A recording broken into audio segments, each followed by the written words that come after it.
Hey there, welcome back to the channel. Today is going to be a bit of a longer video because I'm going to take you through my entire seed starting setup, and I'm going to put timestamps in here so that way you can go to the parts that are most relevant to you. But if you are new to starting seeds or you are trying to upgrade your equipment, this video is going to be for you because I'm going to go through absolutely everything that I use for equipment.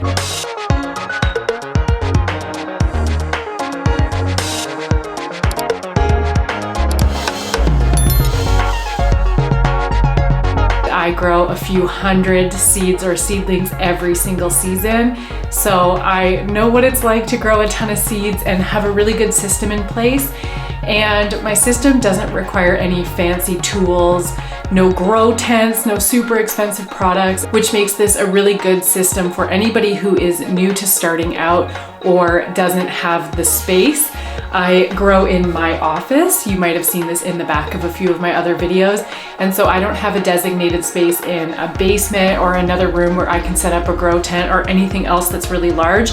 And so I have to work with the space that I have, and that is specifically just this one rack here. So I'm going to take you through everything you need to grow from seed without a lot of space, no fancy tools, and with that, let's get into today's video. What's up? My name is Bree from Urban Gardening Canada, and I garden in Ottawa Zone 5. I am getting my seed station set up now. It is January, and there's not a lot of stuff that needs to be started now, but there are certain things like onions that you might want to get started, or sweet potatoes. And if you grow flowers, lisianthus, eucalyptus, pansies, these are all good things that you can be starting sometime in January into February. And so now is a really good time to get your setup going, so that way you can see what tools that you are missing and what other stuff you need, so that way when the time comes to grow your seeds, you have everything in place. So today's video is going to be longer for a couple of reasons. One, I'm going to show you absolutely everything that I use and explain why I've picked these products and what I've used in the past versus what I've upgraded to now, because I've been growing from seed for about 6 years now. So I've been doing it enough time to really be able to get the best, most optimal products for myself. And I'm also just going to be setting up my seed system, my equipment with you guys at the same time. And so there's going to be a mix of, you get to watch how I set up my equipment, plus I'm going to talk to you about what I'm using at the same time. Okay, so the first thing that I want to talk to you about is the seed rack here. So this is probably the most expensive thing that you will invest in, and it doesn't actually have to be a metal rack. You can choose to go with something else, but there's a couple of reasons why I chose the metal rack. The first is that I am trying to do everything as sustainably as possible, and so this metal, I know that when I'm done using it for growing seeds that I can recycle it, versus a lot of the shelving units now are made out of black plastic, and black plastic actually can't be recycled. It just goes to landfill. And so I'm trying to work really hard on building a system that is more sustainable and eco-friendly, considering we garden and we rely on nature in order to garden. So I want to take care of nature the way it takes care of me. The only thing about these metal racks is that they're like 4 times the price of a plastic one. You can get a plastic rack for $50, and these are about $200. But the other thing that I like about them is that the shelves are adjustable.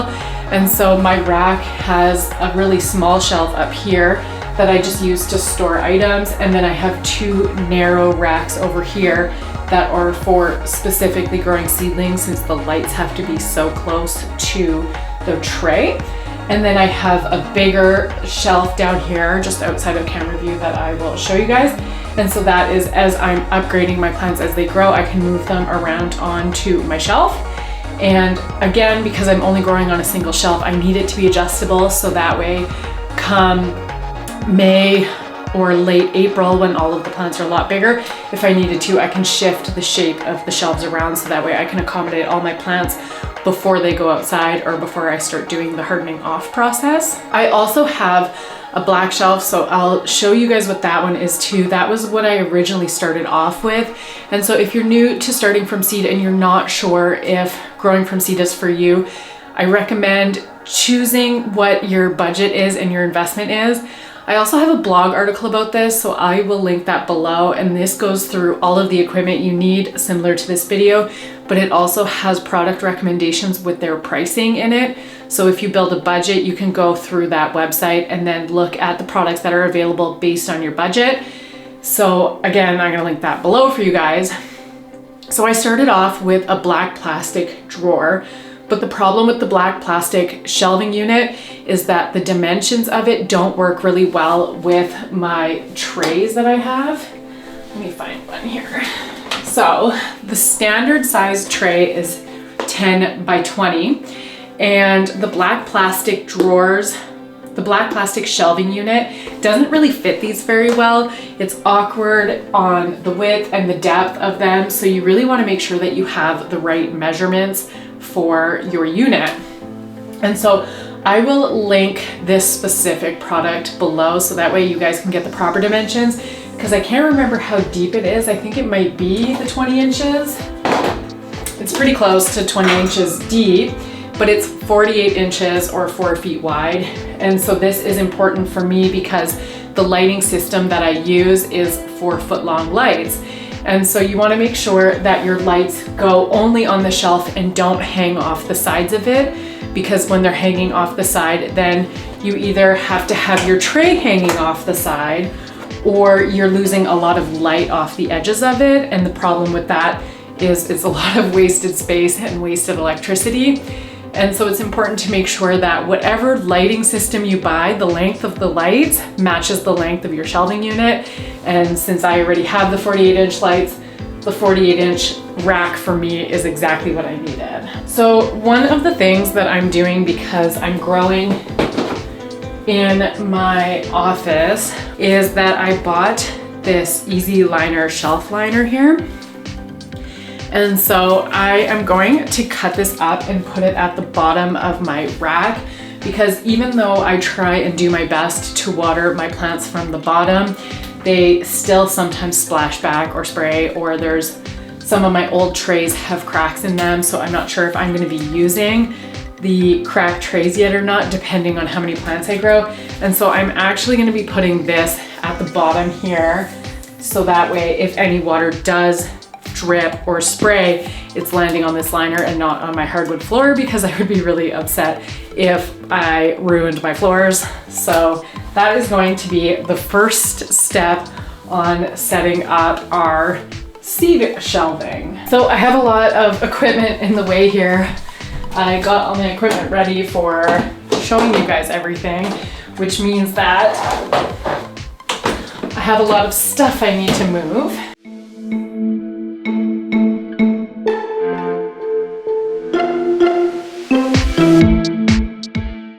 So this stuff obviously is made for a shelf, so it's really quite shallow. So I'm gonna have to do quite a few rows of it.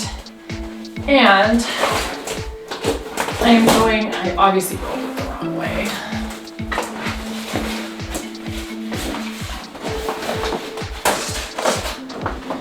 I am going to do a bit of an overhang on it, so that way if any water sprays on the sides, at least it'll have that little bit of extra.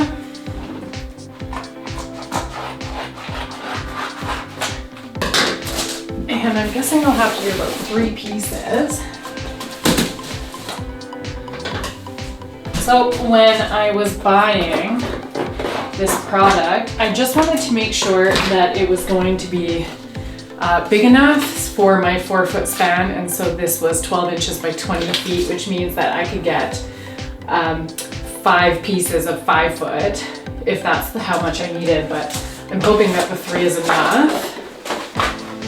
This was the old piece. If you can see this white one here, that was the old piece that I originally thought I had enough for, and then I laid it out and it turned out I didn't have enough. So I'm just going to get it under here.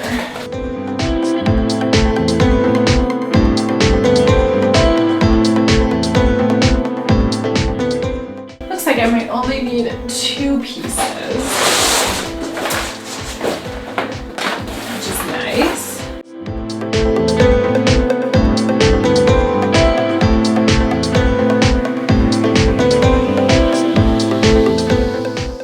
might decide to add one into the back there, just so if the water does hit on the back wall, if I had left any bit of crack, that it'll cover that, but I'm gonna do that later. Okay, so now that we're done that first step, the second step is to do the light fixtures. And that's just so that way when I'm trying to put them up, there's nothing on the shelf, because if I'm trying to get the lights up and there's stuff on the shelf, it just gets really complicated and I can drop the lights and it'll damage things. So I'm gonna start with this rack right here because I already have nothing on it. And so what I use is shop lights. So because I started growing from seed so long ago, the last 6 years, LED wasn't really popular when it came to grow lights or like tube lighting. And even now there are LED tube lights out there that can fit into my fixture, but the reviews online are terrible for them. And so you can buy these big LED lights that they sell at like specialty shops or garden centers, but they're super, super expensive. And so again, in that blog post that I have some light fixture choices on there. There's a couple from Amazon from a brand called Barina, and I have one of their standing lights and it seems to be doing okay, but I've never used it for specifically seedlings, but they're more affordable and they come in multi-packs. But I use fluorescent lights on one of these shop lights that you see in garages or sometimes in commercial centers. And so they use T8 light fixtures, and these work really well for growing seeds, but the issue is that they're really, really expensive to run on your electricity bill. And so with LED, you're paying an upfront cost versus with these fluorescent lights, you're paying for it later in your electricity bill. And the other thing is that the fluorescent lights lose their strength fairly quickly. So you do have to replace your light bulbs every like 2-3 years versus LEDs meant to go for the rest of your life. And so if I was building my seed equipment from scratch, I would not go this direction. I would be going with the LED lights. And so before I said that the seed shelving unit might be your most expensive one, but it could be the LEDs that you're investing in. But this is what I have, so this is what we're gonna use. And these shop lights come with these metal chains. And the nice thing about these is it makes the shop lights adjustable. So no matter what type of light you choose to invest in, make sure it's adjustable. Like, you do not want a non-adjustable one. Unless your shelf can be adjusted, something has got to give, because for me, once I have all of my shelves filled up, the last thing I want to do is empty them out and readjust the shelves. I like that they're adjustable for when I first set it up versus them being the same. I can choose how they are, but once I've started growing on them, I don't want to be adjusting them again, which means I want my lights to be adjustable. And so that is what is really good about these type of chains, is that you can adjust your lights. So let's hang up a couple lights. The nice thing about fluorescents, if you're gonna go this direction, is that they do sell them in multi-packs, and then I just take them together at the end of the season to store them. And the reason that I have 2 different packages of them is because when you're using fluorescent lights as grow lights, you actually need 2 different light bulbs. So you need your bright light, which is the bluer light, and your daylight, which is the yellow light. And so those 2 different spectrums are what the plants need in order to grow well. And so you want to make sure that in your fixture that you have the 2 light bulbs, but they're 2 different colors, so that way they're providing the plants exactly what they need. And so that is why I have 2 packages. So I'm just going to separate these right now. The other thing about these fluorescent lights is, one, they're sharp. I just got cut by one right off of these installment pieces, so that's not fun. And the other thing is that they actually have mercury in them. And so I'm terrified of breaking it all the time, because obviously that is not good for your health. So, you know, if you're ever gonna break one, evacuate the room as soon as you can and let it dissipate, and research what to do if you accidentally break a fluorescent light in your house. But they make me very nervous. And so that is one of the other reasons why I'm not a big fan of fluorescent light bulbs. plus you have to go to a special place to recycle them. And so that is why I would highly recommend switching to LED if you are investing in them for the first time. Okay, let's get this first one in. So this one is a daylight.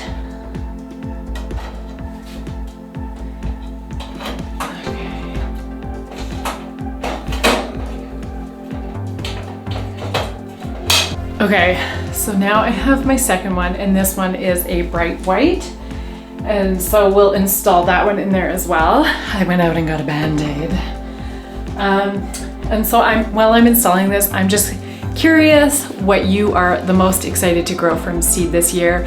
Are you a beginner seed starter, or have you been doing it for a couple years? If you guys just wanted to leave it in the comments below while I'm installing this second light bulb, I'd love to hear what you're growing and what you're most excited about.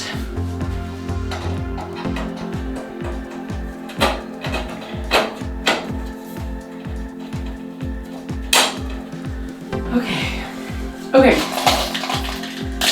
so the next up, so technically on my shelf, I am going to put 2 lights on here, and so the purpose is because I can put in my trays the long way so that, you know, I can fit in multiple. I need to have the 2 sets of lights on there so that way they get a full amount, but we're just going to install the first one for now so I can show you guys what it looks like and how to install it, and then we'll move on to the next one. So the 2 things I care the most about is not breaking the light bulbs and not losing my little S-hook inside of the unit.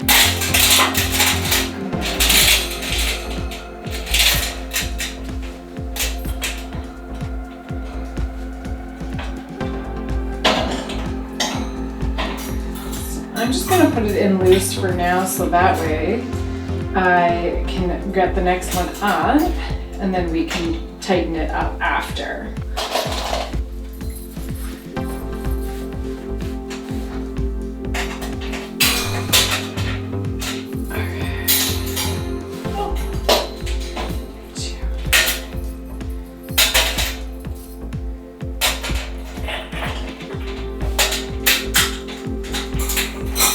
And the other nice thing about these metal shelving units is that because they have the wire racks, it is so much easier to hook up the light fixtures because there's so many different wires on here that you can choose how to weave them through. And so for me, that is another benefit of having the wire rack. Okay, so just to show you, I am going to plug it in so that way you guys can see what it looks like. Okay, so you guys should see that it's lit up now, and you should be able to see on the camera that there are 2 different light colors in there. One is yellow and one is blue. That's what's going to give you your spectrum that you need for your plants. And I forgot to mention this until I went to do this right now, but you want to make sure that wherever you set up your shelving unit, you have an outlet nearby, because of course you're going to need to plug in your light fixtures and any other tools that I'm going to go through now. So it's going to be important that you pick a place that has an outlet. So I'll set up the second light fixture later, so I won't make you guys watch that one, and then I'll show you the final product at the end of this video. So the next thing that I want to talk about is trays. So I just invested in Bootstrap Farmer trays. I got a couple last year to trial out and decided to upgrade all of my trays. And this is one of those things that I really recommend. And also at the same time, they're super expensive. So one of these single trays is $20. But the thing about Bootstrap is the hope is that you never have to buy any again, and that they're one time for the rest of your gardening life. And there's a big movement now for going with wood tray options too, but you either need to find a supplier of them or know how to build. And I just haven't done that yet. And also I've seen where you can put some wool on the bottom to help with wicking up moisture, but I don't use any animal products around here, so that isn't an option for me, and so I went with the Bootstrap Farmer. And I'm going to talk about this in my upcoming course that I'm releasing on February 1st called Gardening in a Changing Climate. And it's all about how to be a better, more eco-friendly gardener. And so one of the things that I talk about is black plastics in comparison to other plastics like white, and why I avoid black plastics at all costs, because there's some really nasty chemicals that come in them, and I explain why in the course, and I just don't want those chemicals leaching into my soil or any of my plants. And so unfortunately, the white ones are more expensive than the black ones are of these, which sucked, but I did pay a little bit more to get these in white, and I really recommend avoiding anything with black plastic as much as possible. But you are gonna see that there are things that I have here that are black plastic because I've bought them in the past and I still own them, or that is the only thing that was available on the market came in black, which I'm hoping will change in the future because we really don't want these chemicals in our soil. And it's kind of upsetting that the amount of gardening stuff that comes in black plastic, knowing that these chemicals exist. And so if you can afford it, I would opt for any color other than black. And so this is your most typical tray. It's a little hard to see because it's white, but it is 10 inches by 20 inches. And the nice thing is that I can fit these onto my seed rack in this dimension, and I can get 4 of them all side by side with each other, which means I can fit a ton of them into here. And so if you only have space like I do for a single shelving unit, it's really important that you optimize your space as best as possible, because you want the most amount of seedlings to fit on your single rack if that's all the space you have. And there are other trays that you can buy that have holes in them. From my experience, any of the trays that have holes in them are really only good for if you're planting outside and you're growing plants in trays outdoors, because the holes allow any type of rain to escape out of the tray and not drown your seedlings. But when you're inside, the last thing you want is to water your plants and have a bunch of holes where the water is dripping out of the bottom of your tray. So if you are buying new trays, opt for the ones that are solid on the bottom and that they don't have any holes. And I don't have the dimensions for this, but this is the depth. So it's gonna be about 2 or 3 inches. There are other trays that exist that are shallower.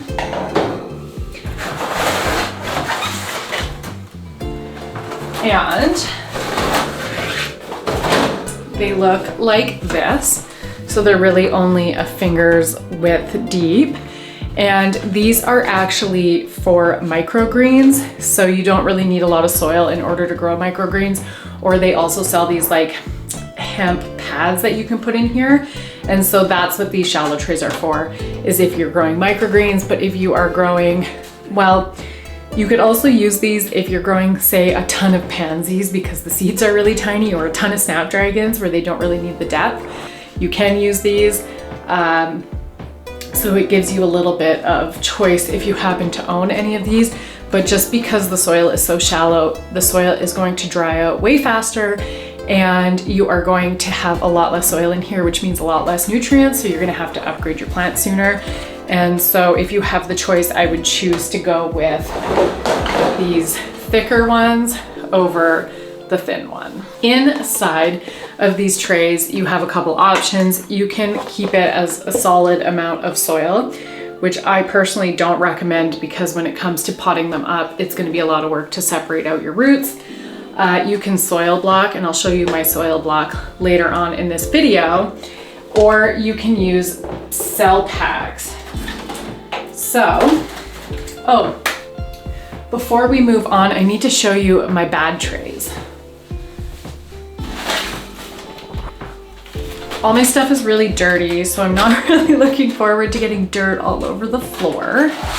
But, ooh, I bought these white trays that are now yellow from another seed company. And so these are the trays that likely farmers are using inside of their greenhouses.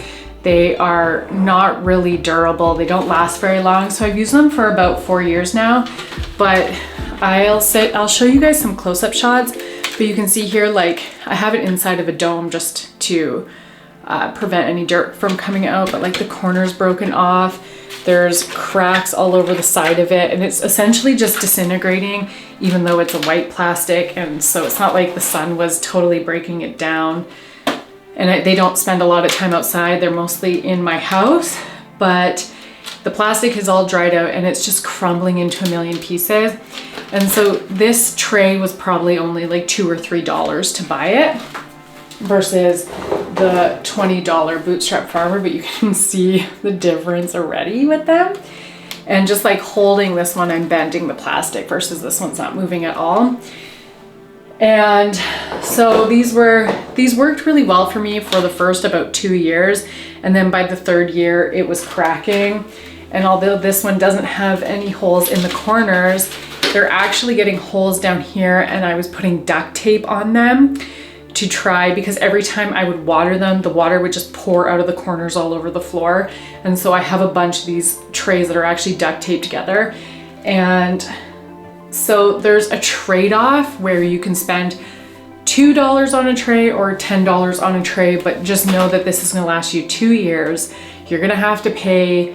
So this is really only good if you don't know if you like to grow from seed and you're learning if this is a hobby that's for you. But if you already know you love growing from seed, skip these trays and go straight for anything like the Bootstrap Farmer or anything that's thicker like that, because these aren't worth it. And now there's gonna be all these tiny little microplastics breaking down in my garbage, in the soil, in landfill, and it's just like not a good choice for the planet or for you, because when you get holes in them, it's really irritating. Or you're carrying a tray out like this to go harden them off, and then the tray just cracks, and first it'll cut your fingers, and second you'll lose a bunch of your plants. So if I had to go back, I would just have invested in the proper ones right from the get-go and never bought these to begin with. Okay, so going back to the packets that go inside of it, these are also Bootstrap Farmer. And I just want to be clear that I'm not sponsored by them. It's just I'm choosing to upgrade to products that are going to last me. And I'm not crazy for things made out of plastic, but they do work really well for me. And like I said, I do have a soil blocker that I'm going to show you after. But so these options here are the 6 cell packs. So these are for your smaller plants. And what I like about these is that they're pretty deep, but they have really big holes on the bottom here. And so the nice thing is that when you're upgrading your plants, your finger actually perfectly fits into there, so you can pop them up and move them easier. So that's this option here. And I have the original kind that you can get from a greenhouse or nursery. So that's these kind of black plastic ones. And so again, I regret buying these now that I know about the chemicals that exist in black plastics. And these have lasted me. These are the things that you would buy when you're at a greenhouse. Like if you're getting a 6-pack of pansies or something, this is what you would get. And these have lasted me as long as the white trays have, but I'm insanely careful when I use them. They're already cracked a little bit on the sides here, but I'm so careful when I use them because they're sharp as heck and will cut you. And I'm also just trying to make them last as many years as possible. But like if you have strong hands or are like in a rush or in a bad mood, it's so simple to crush them and ruin them. And so again, these are super cheap. So if you're just learning, you might want to choose to go this route compared to the Bootstrap Farmer, but these were surprisingly affordable. So I would really look at choosing a Bootstrap over the plastic ones for the little bit of price difference that it is. Another option is Coco Core. So you can buy peat pots. Like there's a couple brands out there that sell peat pots, and you can get those from Canadian Tire or a Walmart or any other retailer that has a garden center. But I do not recommend using peat. It is so bad on the planet, and there are alternatives out there that are better on the planet that are about the same price. So just skip the peat pots altogether, please, if I can ask anything of you. And I have a peat-free seed starting mix recipe on my website, so I'll link that article down below too, so that way you can learn to make your own seed starting mix that gets rid of all peat. So that way you can continue to do more for the planet as we grow. And so these are coco coir pots. And so you can get these. So there's 8 of them here by 10. So I have 80 pods right here. You can really see the coconut in it with all of these threads here. And so these are made out of coconut. And so this is another great alternative. And then you can just cut them along the edges. So when you go to plant them, and then you would just want to break the bottom of them, but then you can directly plant these in the soil. And that would be a nice way to use them. I just would be mindful that the threads on it can be a little sharp so they can stab your fingers. And so I just like to be a little bit more careful with these because I'm very sensitive with what my fingers touch and how they feel. And so I want to give you that heads up. But these are also another really great alternative that are affordable. And we also have the option of putting in toilet paper rolls. This one got all bit up by my cat. She likes to play with them, but this is another good alternative if you don't want to buy trays to collect your toilet paper rolls. And then you can either just sit them open on the bottom inside your tray, or you can take a pair of scissors or just rip them up, and you can do it in such a way that you can just fold them. So that way the bottom is covered, and then you can just put them in your tray and you can grow directly in these. And then the other option is to build your own newspaper pots. So you can build round ones like the toilet paper rolls are, or you can build square ones. My preference is to build square ones because A, it's kind of meditative to fold up square newspaper pots, and B, they sit absolutely perfectly in your tray side by side. They can push up on the edges here. And then the nice thing about these is that you can still bottom water, which means instead of pouring water on top of all your plants, you just fill your tray up with water and these will soak up the water. And they don't actually disintegrate. So that way when it comes time to planting out after your last frost date, you can just bury these directly in the ground. And so this is another great option. I do have my soil blockers. I will show you those at the end just because they're a different tool and I'm not going to show you how to soil block in this video. But these are just options for inside your tray, the different ways that you can grow plants. So if you choose to invest in trays and then you want to keep your budget down, you can choose to either soil block, you can grow in a toilet paper roll, or you can make these out of flyers. This is just, I think, a Canadian Tire flyer.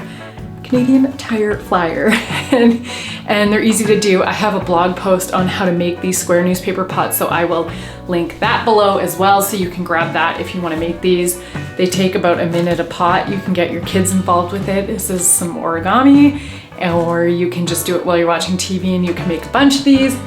And it's just a cheap, environmentally friendly way to grow plants. So I just have a couple more pot size options to show you because of course your plants can't stay in this tray forever. You're gonna need to upgrade them. So there's a few different options. These are one of the items that I also like to own. It's an entire tray. And so this is a Bootstrap Farmer one, but if you can get one of these from a garden center that's giving them away at the end of the season, some of those smaller independent ones will give them away. These will last you for a long time. They're not quite as bad as the ones that separate, but I do like the full size tray because it fits perfectly and I can fill it up.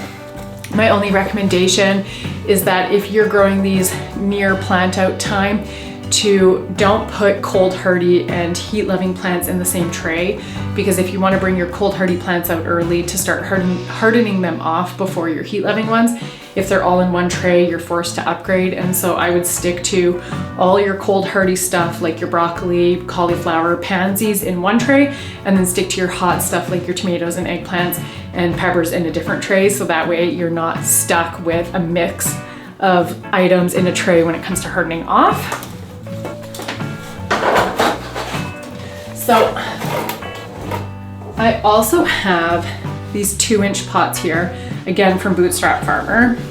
So this is what they look like, and they are quite deep, 2 inches, I guess. I think they're maybe 2 inches wide, but But the one thing that I don't like about the Bootstrap Farmer stuff is that you have to buy this insert as well with the pots, because if you leave the pots in the tray without this insert, all of the pots, because they taper at the bottom, they tilt over and fall over, which is also why I don't recommend ever planting in plastic cups. 1, plastic cups are garbage. 2, they leach chemicals. And 3, because they taper at the bottom, they're constantly tipping over in a tray.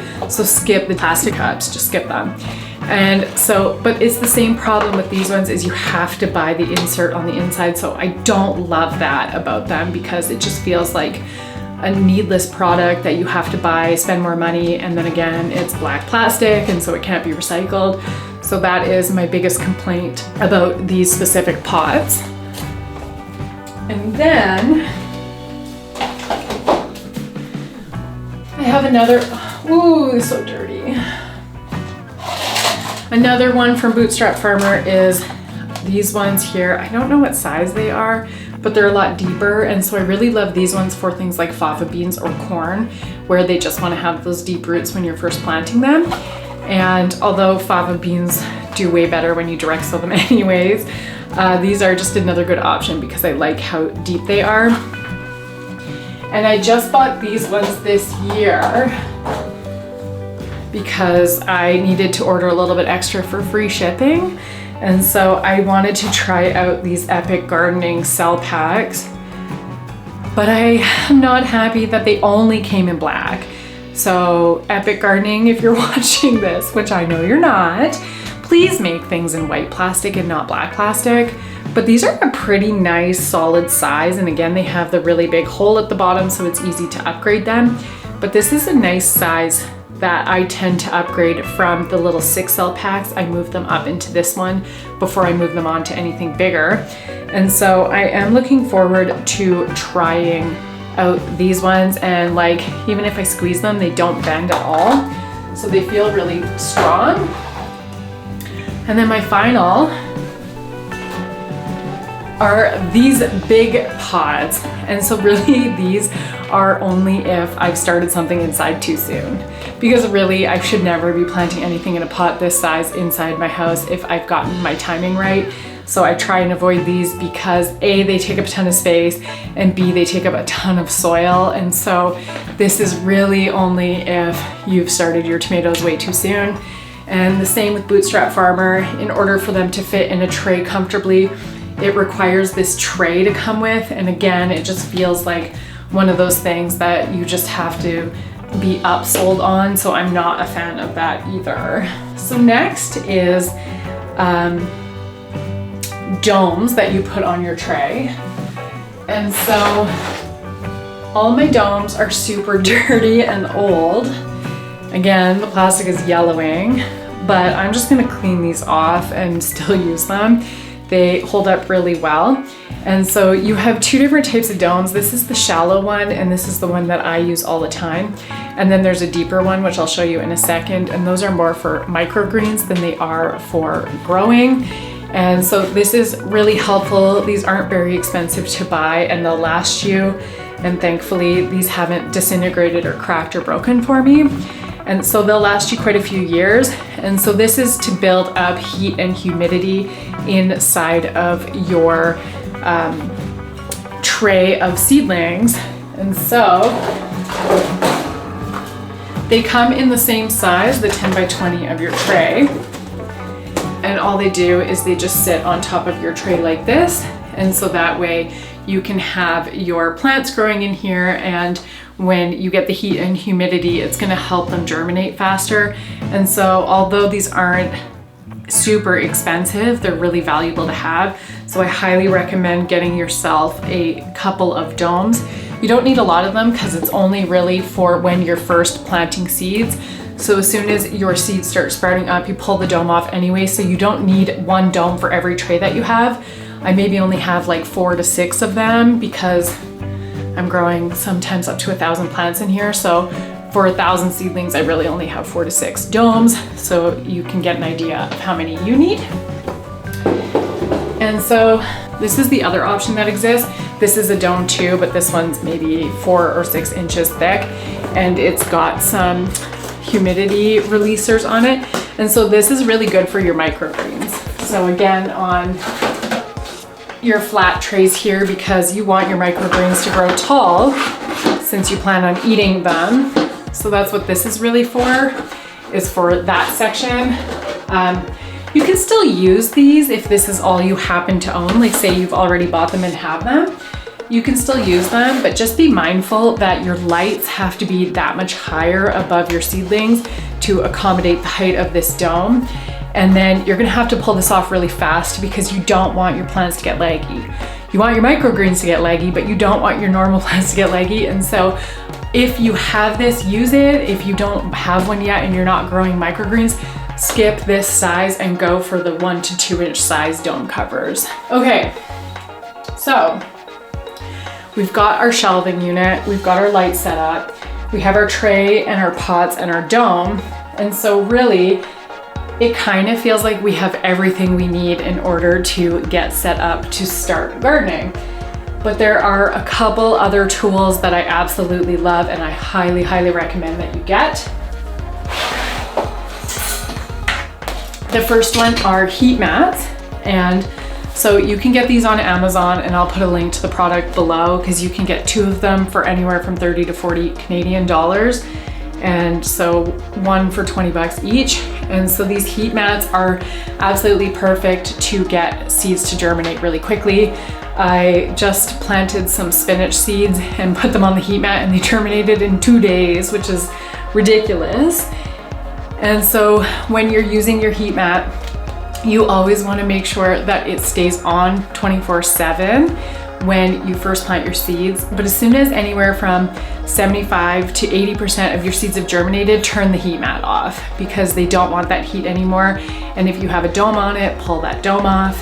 And so this is something that isn't very expensive, but makes a world of difference for your germination speed.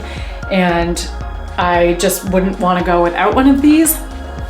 And if you're growing on a wire rack like this, or if you're growing in your basement, I highly recommend putting a piece of cardboard underneath your heat mat because a lot of the heat is going to get lost on the shelf or through the wire rack if you have one like this.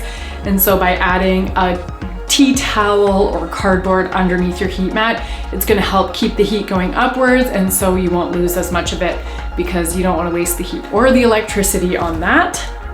Another tool is a extension cord with a timer on it. This is a game changer. And so this specific one that I have has a wheel on it. So I tell it when to turn on and off. So it'll turn on at 6 o'clock in the morning and turn off at 10 o'clock at night. And so that way I don't have to be up early or up late because I go to bed early, turning off my lights or forgetting them on all night. And so it's got 4 of the timer options and 4 that are just the switch. And so this is really helpful because I can put my lights on the one side and my heat mat on the other side. Since I never want my heat mat to turn off, I can keep them on the switch side, and then the timer side, my lights will automatically turn off and on. And it also helps that there's an extension cord on it, so that way the lights that are up at the top can still reach my extension cord if I sit it a little higher up, or if your rack is farther away from an outlet. But of course, just be careful that you aren't accidentally dripping any water into your extension cord because you don't want to ruin your extension cord or start a fire. And so that's one thing that I struggle with, is where to put my extension cord so if there is any water dripping that it doesn't get damaged. Another important tool that I'm always touting is to get yourself a garden journal. And so this one, I can put the link to this specific one, although it's from 2024 now. I can put if they have an updated one. And it's a 5-year planner. And so for me, I find this super helpful because I lose my journals all the time. And so if I have 5 years together, then it's easier to just keep track of the one book. Plus it takes up less space in my house. I've shown you guys this journal in previous videos, but what I love about it is that you can write in the calendar when you started your seedlings, and then there's a note section on the side so you can talk about if you started them too early or too late, so that way you can review it every single year. I think that this is a really important tool. It doesn't cost very much. You can get a journal or a notebook for $5. And so it's not a very expensive tool to have, but it makes a huge difference for growing your seeds every single year after. And so I will link, if they have an updated version, I'll link that one below. Otherwise, I'll link this one for you since there's still 4 years left in it. And then let's go to the soil blocks before I go to the final tool. Since I've been promising you guys the soil block for a while now. So this is my soil blocker, and they're fairly expensive. They're 50 to 60 Canadian dollars. And so what this does is it creates blocks of soil, and that way you're not using any plastic and you don't need any pots. And then instead of storing all of these products, all you have to do is store this one soil blocker. The problem with these is that if you want to upgrade them, you need multiple sizes of these, so it can be a fairly large investment right from the get-go. And so it's really up to you on if you want to invest in some stainless steel products where you don't have to store all of these pots, but rather just 3 different sizes of these. Or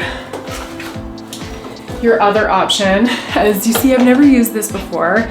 I bought this Fisker's soil blocker. I think it was only like $7 to buy this one. From the picture, it kind of makes like an odd shaped soil blocker. So that's the only thing that I don't care for about this one is the shape of it. And as you can see, it's actually really large. So it would be quite a big soil block. It does say that you can break it into 4 different soil blocks. Just with the depth, it's hard to get that heat in. And so I'll do another video where I experiment using this soil blocker, and I use the metal one and just a normal pot, and we'll see what happens with that. But this is another affordable option that you can use. And I also just wanted to mention that if you're the type of person who starts seeds in a paper towel in plastic bags, I wish you wouldn't because of the plastic use, but if you can at least try and find some kind of compostable bags. These aren't compostable in your home compost, but you can put them in industrial ones. I currently have some black cherry tomato seeds in this one, but just try and use something that isn't plastic related, or put it in a sandwich container on your heat register if you have to, just to give that moist heat on it. But try and avoid using Try and avoid using any single-use plastic while you're growing, just because it's better on the planet. And then my final thing,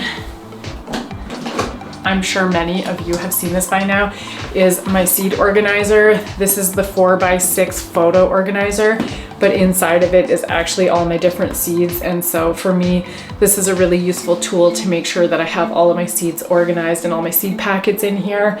And this is really helpful just to keep organized and to keep them in a small space.